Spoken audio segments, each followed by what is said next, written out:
education is a really big part of it. You should be able to also understand that your children are going into a new environment, and children are like sponges, and so they just absorb everything.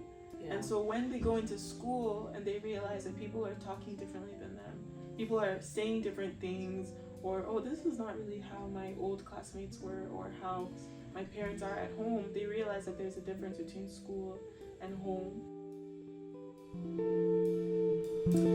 Hi, and welcome to the Newcomer Podcast with Tenny Araba. So glad you're here.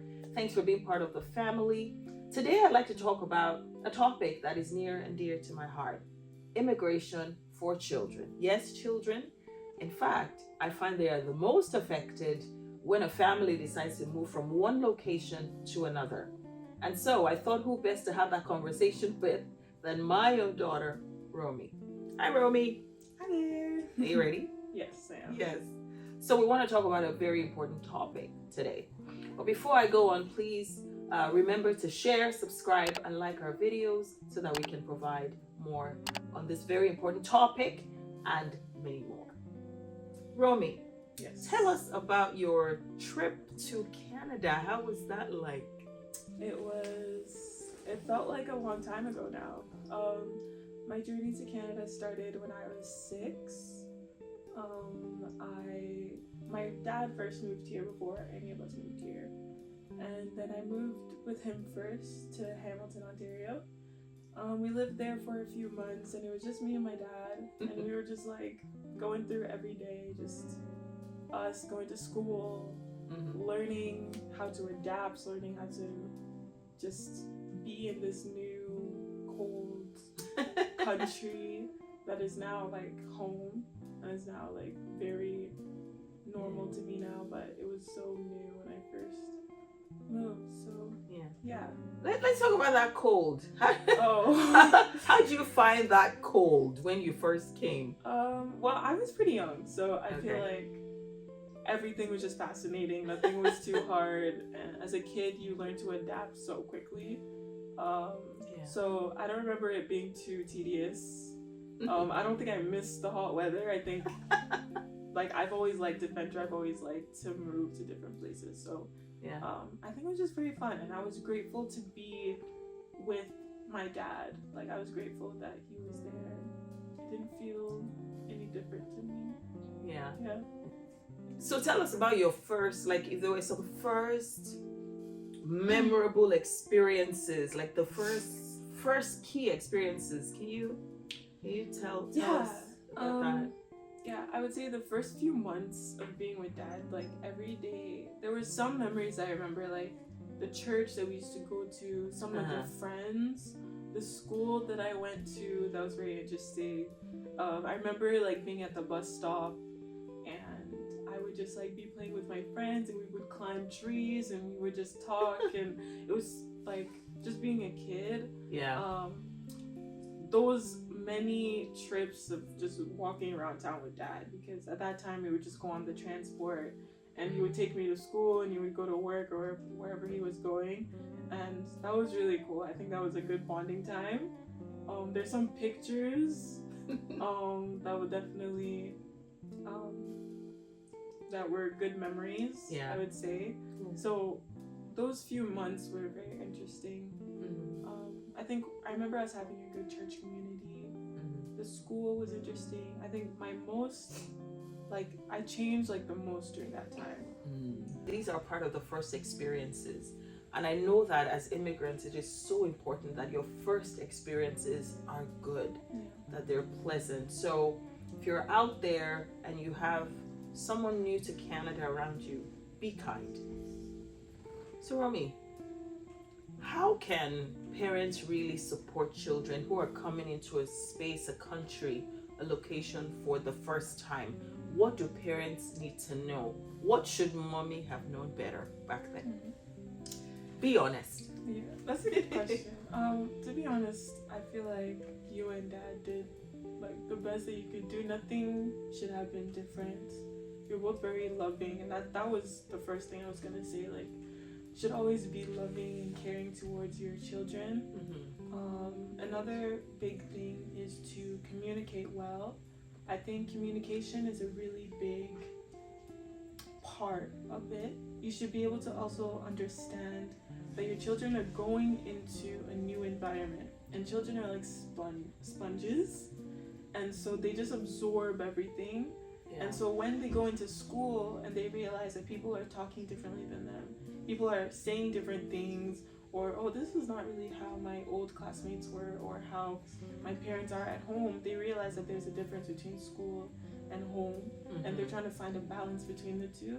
And so as parents, you should understand that your children are going to go through different things. They're trying to adapt to their environment. And so you should not really have the same expectations of them to maybe keep the culture or keep the language even when you move them into a completely different culture, especially as a young child like I was when I was 6.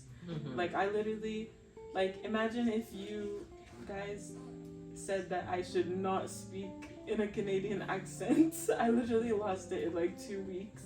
2 weeks? Literally 2 weeks, because I heard, like when I went to school, everyone was talking like this, so I was like, okay, let me start talking like this. So that's just like a minor difference that children are gonna have. And I feel like so communication and just learning to realize that your children are adapting and having that understanding of them, and not having that like standard of having them be exactly how you were raised, because even that generational gap is always going to happen even if you stayed in the same culture.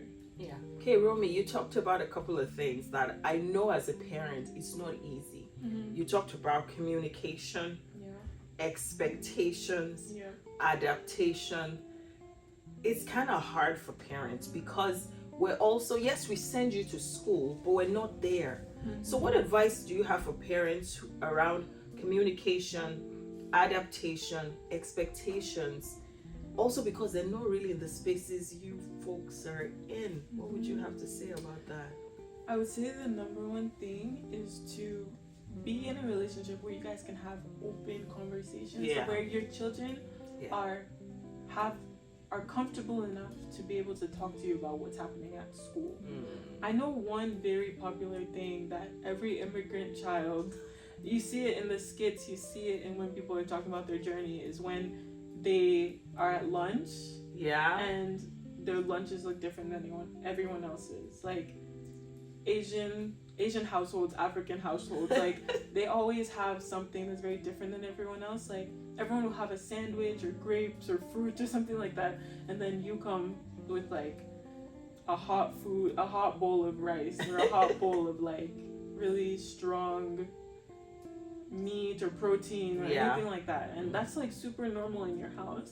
But then when you're at lunch, you realize that, oh my gosh, like everyone doesn't have this kind of food, and it's like a really big deal, and a lot of people talk about it. And so that's just like one example. So when they come home, they don't want to be like, if you realize that if they don't have that open communication with you, they might be like, oh, I don't like your food, but that's not really what happened. It's because they don't want to be different than everyone else. So if you have that kind of open communication with your family, you'll be able to tackle those situations, and then even build more confidence in your children in being unique as well. How else can parents support their kids other than paying attention to the lunches that they take to school? And I don't know if I did a good job of that, what else can parents do to support open communication? Anything else? Apart from open communication, just like building that like assurance, that like confidence, because I feel like for me it took me a while to learn to be okay to be unique. Like when you're a kid, you don't really want to stand out. Or like even adults, they're like, everyone just wants to be like everyone else. But if many people learn to be more confident in who they are and be okay with like being unique or not looking like everyone else, then I like that. Would be better. So parents can do a more intentional job in instilling confidence Yeah. in children in terms of their uniqueness. Yeah, and Okay. their culture too. And the culture. Not Nice. being ashamed of their culture. Yeah. Yeah. That's so important. Speaking about culture, what do you love about your culture? So we are from Nigeria, which is West Africa. You know, what Yoruba are some tribe. Yoruba tribe? What do you love about our culture? I love something first of all, the food. I love Nigerian food. Okay. I love Nigerian music. On top, we are number one. And then I also love something that I've come to love is our friendliness. We're very friendly. I feel like in a lot of cultures, like in our church, we have a lot of different people from all over the world. Yeah. And so we're very amicable, but I feel like for Nigerians, naturally we just kind of adopt people into our culture. Mm-hmm. Like Nigerians, when you hang around enough Nigerians, you become Nigerian too, because we just adopt you and we just take you in like our own. And I feel like a lot of people find that a lot about Nigerians.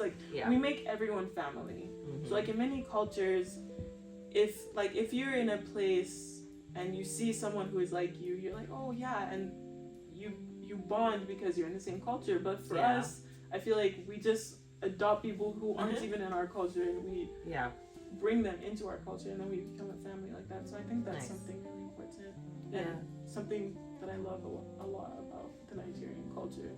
Yeah. Any advice for some of the kids or the children watching right now? Like, are there things they can do for themselves, like that you don't have to wait for a parent to do for you, that will make your experience maybe a little better? Maybe some of the things you learned over the last 13, 14 years? Yeah. 15? Yeah, this might sound really cliche, but be yourself. That's still something that I'm still trying to learn, but if you be yourself, people will. Confidence overpowers everything else. Even if you're not sure, or even if the reality of what's happening is not stable, if you're confident in yourself and in your faith, then you'll be above people who are not really sure about where they're going, or even people who are just kind of following the crowd. If you have that confidence, you'll be able to achieve more. Be confident in your culture, because if you're confident in your uniqueness, then you can learn more from it, and you can even teach others. Nice. That's another thing. As an immigrant kid, when you're trying to adapt, you start to maybe not appreciate your own culture. But if you actually learn more about your own culture, you'll be able to be more confident in it, and then you'll be able to teach others. Nice. And you'll be able to be more sure and more understanding. And be more of yourself, because you're finding yourself in that. Exactly. Was there a point in time where you taught some people about something about your culture? There was many moments where there's many moments where I felt like I just had to teach people simple things. A huge one is probably my name. The amount of times that I've been asked what my name is, and then what my full name is, and then what it means. The amount of conversations I've had with so many different types of people. That's one huge thing that I love. I really love, and I began to love my name because of that, because I felt like I just kept teaching people what it meant and where it came from and things like that. So. Yeah. Do you want to enact that conversation? So they would be like, oh, so Romi, what's your name? And I'm like, oh, and I'd be like, oh, do you want my full name? Do you want my full name or my short name? Yeah, and I'd be like, Oluwa. I'd be like, Oluwa Romi. And I would have to say it like that so they understand. And they'd be like, and they'd be like, what? And then I would have to teach them, and then they would get it. And I'd be like, wow, that's so good. And then some people would ask what it means, and I'd be like, oh, God is wrap me with benefits. God has wrapped me with wealth, and it'd be like, Yeah. oh my gosh, it's so cool. Yeah. And so like that was a big, even just having a Nigerian name really made me like appreciate where it came from and appreciate more of my culture, because it's such like naming your children is like such an impactful part of the culture. Yeah. So that's one part of it. Yeah. Of many. Yeah. Anything unique about your experience in Sault Ste. Marie? So let's talk about Sault Ste. Marie. Would you say, because you spent a lot of, your high school in Sault Ste. Marie, anything maybe that was unique to Sault Ste. Marie that, in terms of immigration or for parents? Yeah. Kids? Sault Ste. Marie is a very small city, and so it's only until we got here, I'm gonna say, honestly, or maybe during the 5 years that we've been here, almost 6 years now. Yeah. That we've been here, like more and more different cultures, like Brazilian community, Filipino community, Nigerian community, like we've almost 7 years actually that we've been here. But like during that time, when we first got here, it was almost like we were like the first Nigerian family to get here. It felt like that, even though we weren't. But there wasn't a lot of. Yeah. It didn't. There wasn't a lot. Mm-hmm. Like now, it feels very different. Now it feels like there's many cultures, but when we first got here, I realized like in school, a lot of people didn't really know. Like I was kind of like the only Nigerian person or the only Black person in the school or in my classrooms.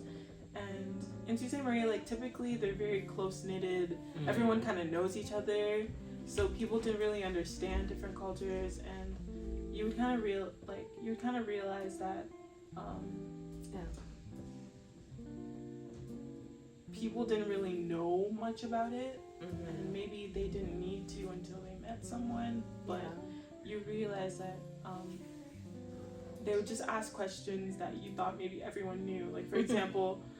One of the guys in my class in like grade 8, he was like, "Oh, what language do they speak in Africa?" I was like, "What?" And like it was such a normal question. Yeah. But it was like, there's so many languages in Africa. Like, what do you mean? I don't know how to answer that. But that was just like, that's just a part of it. Like people might have that mindset where they don't really know, and all they know is from like television. So, it was definitely like it was coming to a white canvas and just like painting it in your own way and being able to share that with people with no judgment. Yeah. In university, I always was like, I wish I told my high school self and my elementary self to just never stress about anything, because university is really the time to be stressed, but even in university you shouldn't really stress. And so I wish if I could tell my younger self something, it was just to not stress about anything, because you should just live your life, because it doesn't last forever. Yeah. And it's also,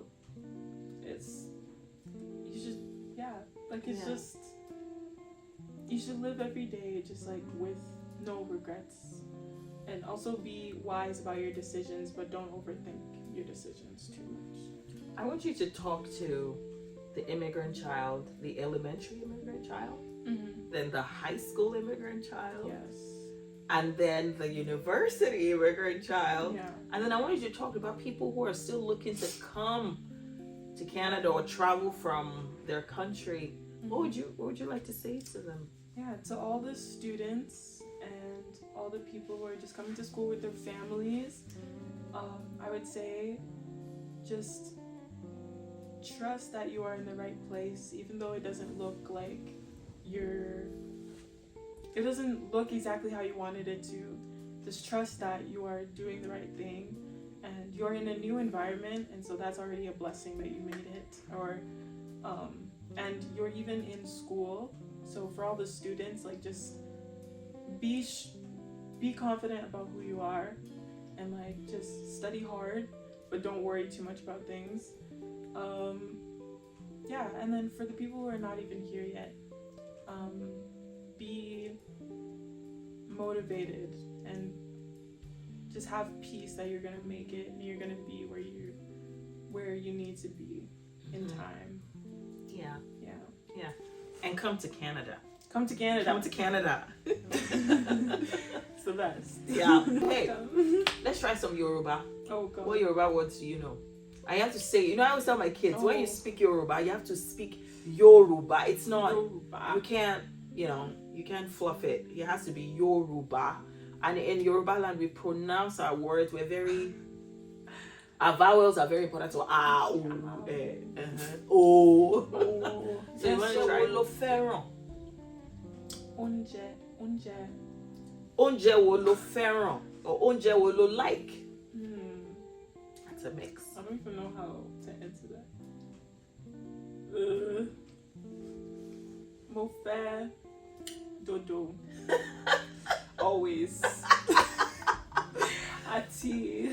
Dodo always àti. Mo fẹ́ dodo àti rice. Dodo àti rice. Thank you, Romi. Oh. Thank you, baby. Thank you. Okay. That's us today. Thank you for being there. A lot of great nuggets that I believe that you've gotten today. And here's to wish you a really, really great year with you and your children and wherever life's journey takes you. Remember, be kind and don't forget to share, subscribe, like, and be part of this family. See you next time. I'm Tenya Raba.